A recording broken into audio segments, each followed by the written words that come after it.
At what age should you start thinking about saving for retirement? Or your kids' education? What about a first home? And how much should you be setting aside anyways, and when? And maybe most importantly, how?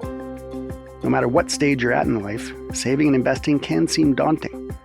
That's why, this episode, we're bringing you the first of a two-part series we're calling Investing Through the Ages. In it, we'll work our way through different age groups and break down how you should be thinking about saving and investing at each stage along the way. This episode, we're focusing approximately on ages 25 to about 50. We in the business like to call it the accumulation phase. That's Devon Lacombe, Vice President of Retail Investments at Scotiabank. And that term, the accumulation stage, is apt. Yeah, definitely. These are your core working years where you accumulate the majority of your wealth. And what you need to do during this phase is you need to start saving. That's the key. You always need to be thinking not only about what's right in front of you, but what's coming down the pipe. And that can be a little harder to do. So Devon is here with some really helpful practical tips on how to find that balance during this pivotal phase. She'll break that accumulation stage down even further and explain how to best save and invest right from the start of a career to getting ready to see your kids off to college and every milestone in between. Because planning for the future is never easy, but it's especially tricky these days. Yeah, I think given current economic uncertainty and market volatility, it's even more important than ever to make sure that you have the right financial plan and that you're focused on saving for all your different goals. I'm Stephen Maurice, and this is Perspectives.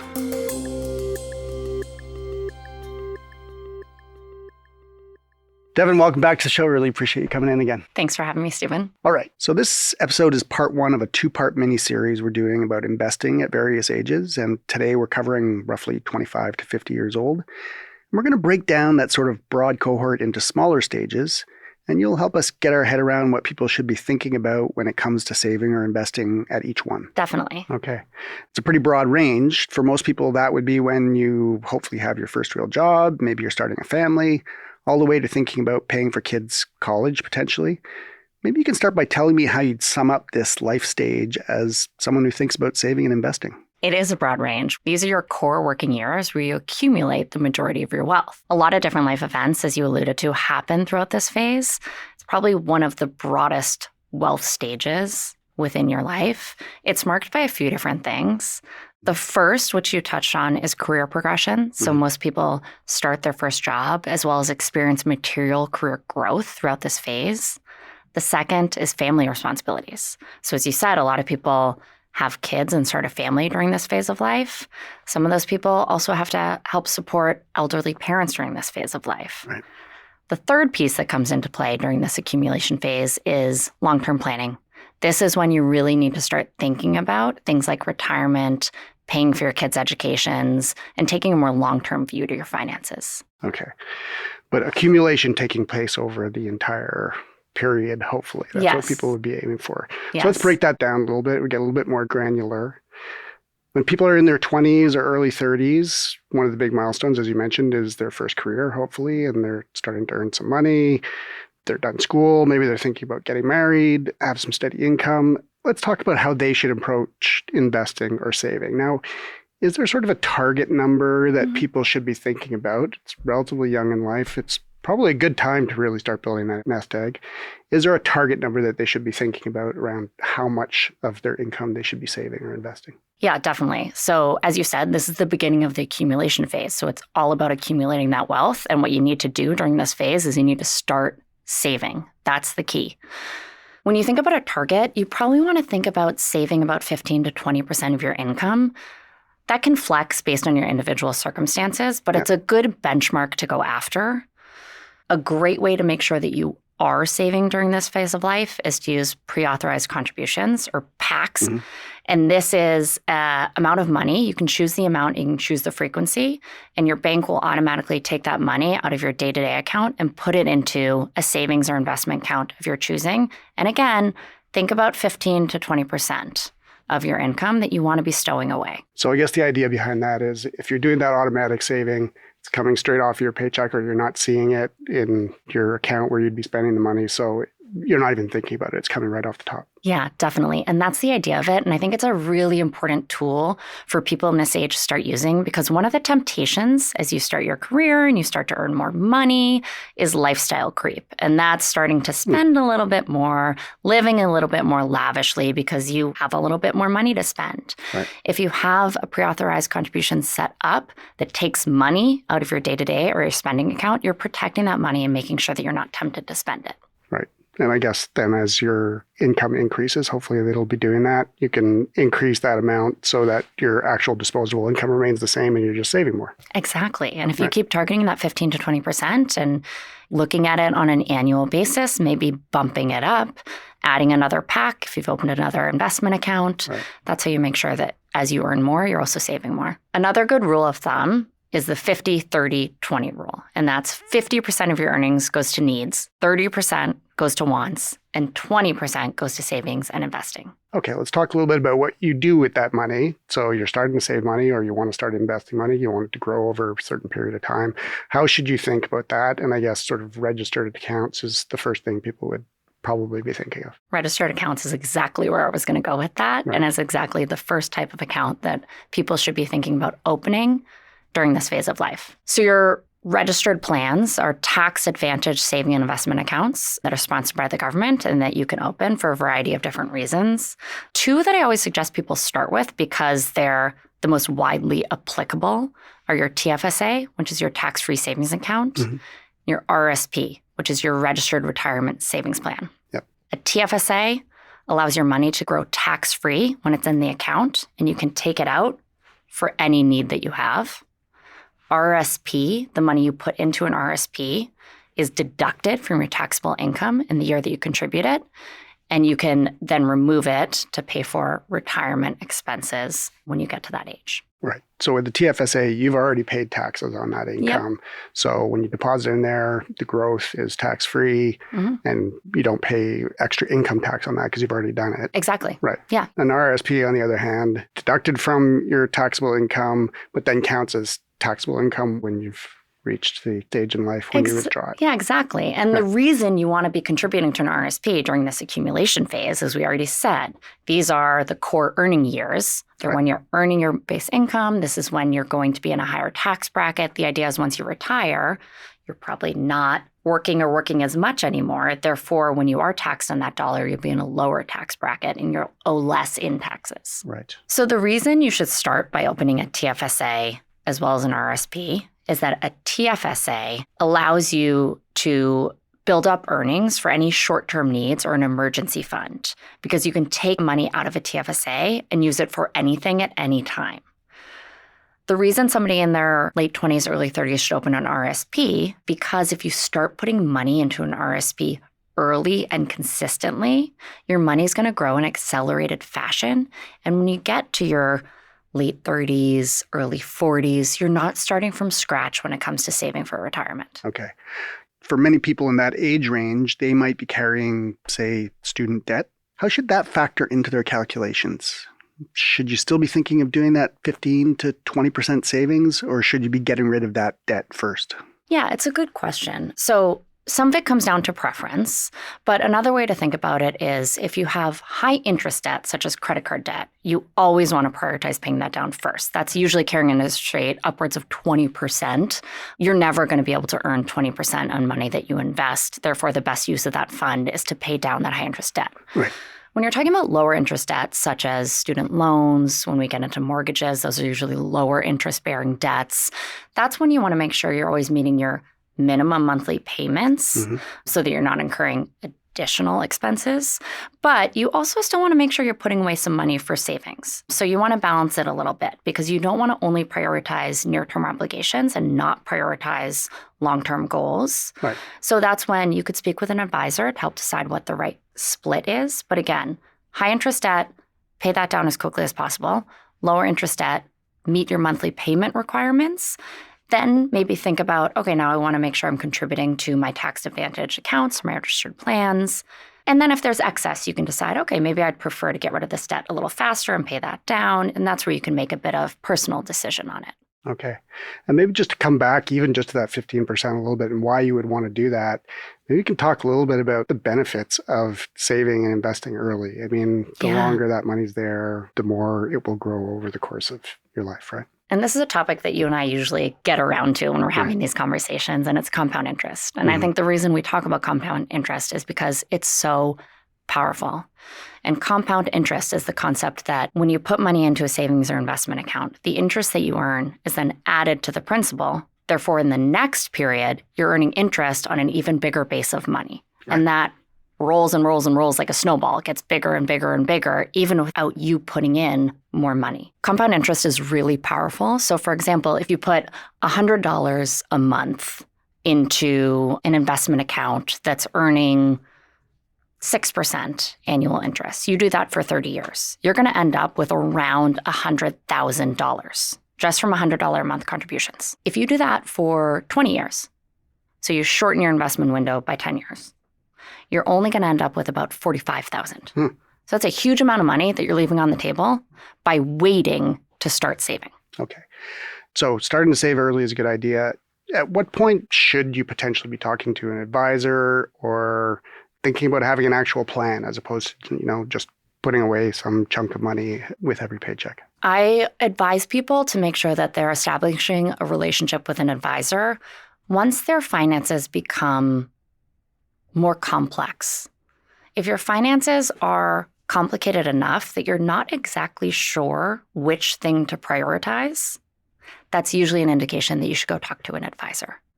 And that can happen at different ages and in different phases for different people. But once you have more financial obligations, such as potentially a mortgage or a dependent, those are usually times where you should really engage with an advisor. Because what you need to do and the complexity of balancing between near-term obligations and long-term obligations becomes more nuanced and complex. Okay, we'll get into the mortgage and the children thing in a second. Couple of last questions on this earlier stage. Was there a mistake that you made when you were in your late 20s or things that you wish you would have done when it came to your finances? Did anybody not make mistakes in their 20s? When it comes to my finances, I think at that age I was focused too much on my current self, and I wish I had been focused more on my future self. So one example of a mistake that I made under that theme is that when I was in my late 20s, my sister and I were moving into an apartment together. And we actually had the opportunity to purchase that apartment. It was a new build in a great up-and-coming neighborhood.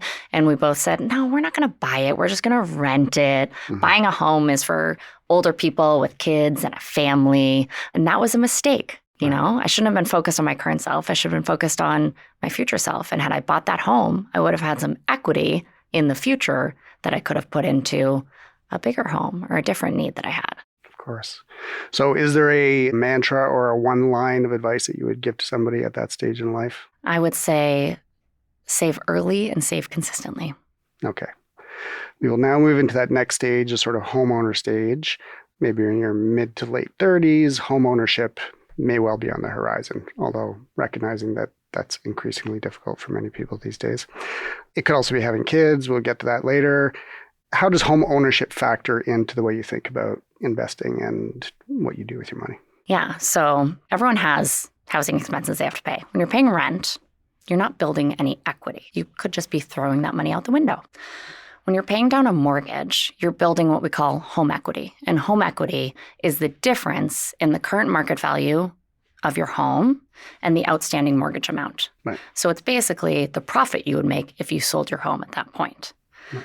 The more you pay down your mortgage, the higher your home equity becomes and the bigger asset that you have there. So that being said, the cost of home ownership is getting higher and higher, and it is a harder and harder goal for Canadians to achieve. Right. So probably, again, start early, which will take us into a different type of registered investment that you can do. It's relatively new, the First Home Savings Account. Tell us a little bit about that. Yeah, the First Home Savings Account, it is a really powerful account that the government introduced to help Canadians with those rising home costs. Right. So the First Home Savings Account is an account that basically combines the benefit of a TFSA with an RESP when you're saving for the down payment on a home.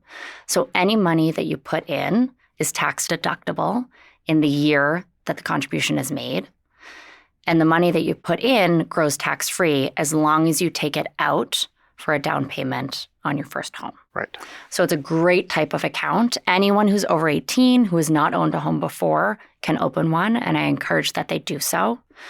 The only thing to be careful about is that if you remove money from an FHSA for any expense other than a home purchase, you will be taxed on that money. So it is important to have an FHSA combined with a TFSA to make sure that you have some money for unexpected near-term expenses, as well as saving for that home purchase. Given the cost of housing these days, like the amount of money that you probably have to put down for a down payment, you really probably should be starting to invest in that FHSA even at the age of 18.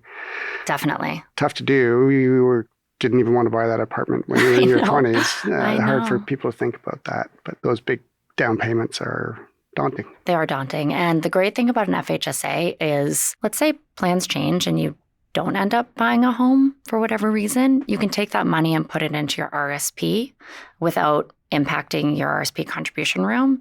And then you can use it to save for your retirement. So at least there's another way you can use those funds. Okay. When we think about saving for the long term, say you've taken the leap, you've bought that first house, you might be paying several $1,000s a month in mortgage payments. How should you be thinking about the longer term savings when probably a lot of your disposable income is going towards that? Yeah, it's a really great question. And again, this is definitely a time where you want to be establishing a relationship with an advisor who can help you prioritize, because there's no one size fits all model. And there's a lot of different products that you can use to both help pay down debts as well as cover your current obligations and save for your future goals. So one of the things you do want to be careful of when you're buying a home is to make sure that you don't overextend yourself. Mm-hmm. You don't want your home expenses, which include not only your mortgage payment, but also your property tax, your insurance, your utilities, to exceed 25% of your income. So you do want to make sure that you're buying within your means. Even buying within your means, though, that's still a large obligation that you have to cover. And you want to make sure that you're paying your mortgage down at the speed that makes sense for you based on your broader financial situation. An advisor can help you do that. And what about buying a house as an investment? How does that compare to putting your money into a mutual fund or something else? Is that something that you think is a good idea? I think buying a home as an investment can be a great idea if you have the expertise and the confidence to do that. Mm-hmm. One risk that I would say with buying a home as an investment versus putting your money into a mutual fund is that a home is not diversified versus a mutual fund is a more diversified investment. Right. So the risk that you're taking with buying a home is probably quite a bit higher than the risk that you're taking with investing in a mutual fund. And diversification in banking just means holding a wide variety of investments to reduce the volatility in your returns, which means that it reduces sharp increases and decreases in the money that you have. Mm-hmm. Anytime that you're making an investment in one thing, your risk is higher, because if the value of that home goes down, you have nothing to offset that down. Right. So buying a home for investment is a great thing to do. I don't recommend putting your whole retirement savings into that type of investment. Or any one single type of investment. Any one single type of investment. So make sure you have a portfolio that's well diversified to help you meet your long-term financial needs. And if you have excess capital that you'd like to deploy, that's when you can think about things such as an investment property. Okay. We'll move on to that next stage, although this often may come sort of in conjunction with one another in your late 20s and your 30s, whenever, which of course would be having a kid. Everybody's sort of encouraged to start an RESP. Maybe you can describe what that is to begin with, but to start that as early as possible after you've had a child. Can you tell us about RESPs? So an RESP is your registered education savings plan. It's a tax advantage account. And the great thing with an RESP is that the government will match contributions you make to the RESP. So the government will match every dollar you contribute at a 20% rate up to $2,500 per year per child. That means that you can get $500 from the government just by contributing to an RESP each year. That goes a long way. So basically, by not opening an RSP and making those contributions, you're giving up free money. Okay, so similar question that I asked you earlier about when you're paying off a mortgage. Now maybe you're paying off a mortgage and you've got a kid with all the expenses associated with having a child, including putting money into that RESP.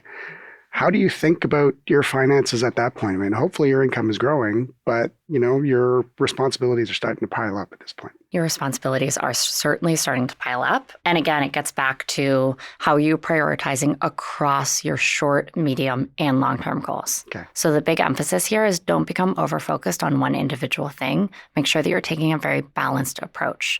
It gets back to the idea of compound interest. Don't wait too long to start saving for your future. Even a small amount of savings that start early and that you make consistently will help you be in a much better place when you come to the retirement age. So pre-authorized contributions are a good way to do it. Small contributions on a frequent basis accelerate your compound interest. And another thing to do is to make sure that you are leveraging different financial products at your disposal. For example, if you own a home, one thing you can leverage is borrowing against that home if you need to for any reason. You have increased expenses, you maybe have a dip in your income. Talk to an advisor about a HELOC or a home equity line of credit. Right. Because that's actually a low interest rate line of credit because it's against an asset that you hold. And it can be a great way at a very low rate of borrowing to meet some of those near-term expenses while still making sure that you're putting aside money for your long-term goals. And this is why I say at this time of life, make sure you engage an advisor so you have an expert to talk to about all these different options, because you're much better to talk to somebody and get help and make sure you're leveraging different options versus just ignoring one whole set of goals. Yeah, it does sound like even just being aware of your own finances is really important. We've had a whole episode about how to talk to your partner or your spouse about money. And I guess that kind of communication and knowledge and discipline also, unfortunately, is sort of key. And that's where the plan comes in and the advisor, right? Yeah. Another great thing about working with an advisor is that an advisor can be a forcing function for you to take a disciplined approach to your finances. So for example, if you have an advisor, you will often set either an annual or semi-annual meeting with that advisor to go over your financial plan. Yeah. If you don't have that meeting set, it's much easier to ignore your finances for long periods of time. Right. And the more actively you manage the finances, the better off you'll be. Okay, that makes sense. How often should people be revisiting that financial plan? Well, I guess every 6 months or so. You should be looking at everything, looking at your spending and what's coming in and what's going out and reassessing. Yeah, I mean, I think every 6 months is probably best in class. Every year at a minimum, I would definitely be looking at it and reassessing. And that's really about, your income fluctuates every year. Even just sometimes your base salary comes up a little bit, your expenses change. So you really should be looking at it at least every year, if not every 6 months. Okay. Now we're going to head into that scary part of life, middle age. Maybe describe again, you did a little bit in your initial discussion about the accumulation stage. What does that look like at that time of life, and what should your priority be? The other stuff probably still exists. You probably haven't paid off your mortgage. Your kids might still be hanging around. How should you be thinking about it then? Yeah, so this is very much right in the middle of that accumulation phase. You're still in your core working years. Your income's kind of gotten up there, hopefully, as you've worked through your career. So your income has stabilized. You still have a lot of family obligations and expenses. Maybe some of your children's expenses have come down. You may not have high childcare expenses and things at this age, but you still do have expenses. Don't let them play hockey. Yeah, sports are definitely a continued expense throughout the children's lives. But you still have quite a few family obligations. At this phase in life, sometimes this whole sandwich generation idea comes into play, where you're still supporting your children, but then also your parents may need some financial as well as emotional support for you. So that's another obligation that can be on your plate. But the key here is really to make sure that as your income rises and stabilizes, you're trying to max out the savings towards your future as well as your kids' future. So you want to make sure that you're trying to max out those RSPs as well as the RESPs so that you are really set up for your longer term goals, which are now turning into medium term goals. Yeah, that's the thing. I mean, the idea of retirement starts to become a little bit more real at that stage. It's still a ways away, but it does. You can start to imagine it at least. Is there a benchmark for how much money you think you should have saved at those various points in life? And maybe at that stage when you're actually maybe starting to think about retirement as a reality. Obviously, it would change for everybody depending on their income and all of that. But how would you set that kind of goal? Yeah, so around your 40s, a good benchmark to look at is having 3 to 4 times your annual salary saved for retirement specifically. So that's a good one to strive towards. right around your 40s. The good news is if you're not there yet, you never lose your contribution room with your RSP. So if you can accelerate those contributions and even do what we call catch-up contributions, this is a time in your life where you can start thinking about that. And you talked about sandwich generation. So that's, of course, when maybe you're starting to have responsibilities for aging parents and you've also got kids. But those aging parents also imply the potential for wealth transfer. And we've heard about sort of the tsunami of wealth transfer that's likely to happen over the next little while. Can you explain a little bit how that's impacting people's financial planning? Increasingly, are people making that a large part of their financial planning, just the expectation that there will be some wealth transfer? They may be. I try to discourage people from relying on wealth transfer to help meet your financial obligations in the future. Everything I said, trying to save 15 to 20% of your annual income, leveraging tax-advantaged accounts. I think making sure that you're exercising that hygiene and those best practices throughout your career is very important. The reason for that is that lifespan, health expenses for your parents can vary wildly, and they can really impact the amount of money that they're able to pass down to you and to your children. I do know that there's a lot of wealth transfer that's expected to happen in the next decade or so. I would really think of that as a sweetener versus as part of your core financial plan. Okay. I was going to ask a little bit about sort of the empty nest stage in life. We're sort of leaking into what our next episode is going to be about, which is sort of the 50s forward.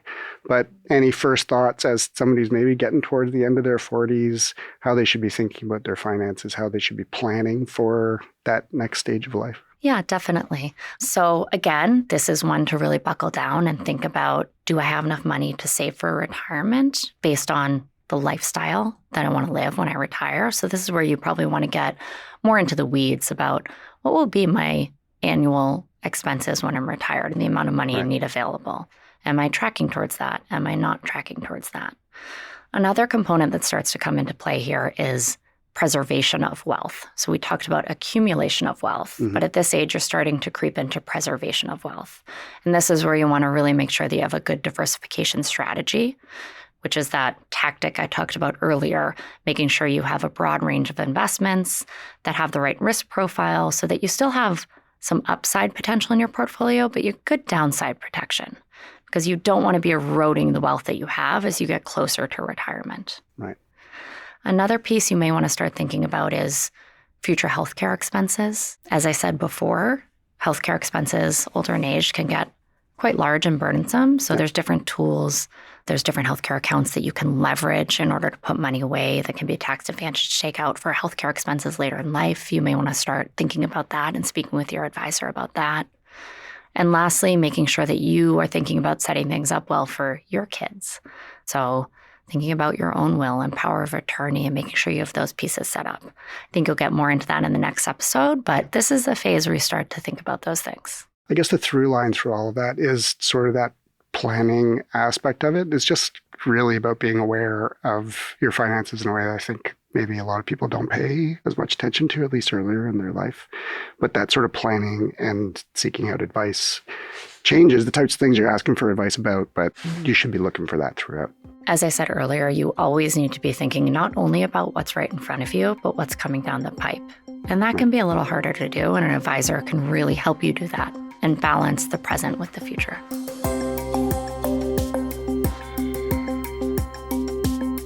Lots of great information and advice there. Devon, thanks so much for joining us. Thanks for having me, Stephen. I've been speaking with Devon Lacombe, Vice President of Retail Investments at Scotiabank. The Perspectives podcast is made by me, Stephen Maurice, as well as Armina Lagaya and our producer, Andrew Norton. For a transcript of this episode, as well as other stories, insights, analysis, and thought leadership, visit our website, scotiabank.com/perspectives. We'll see you next time.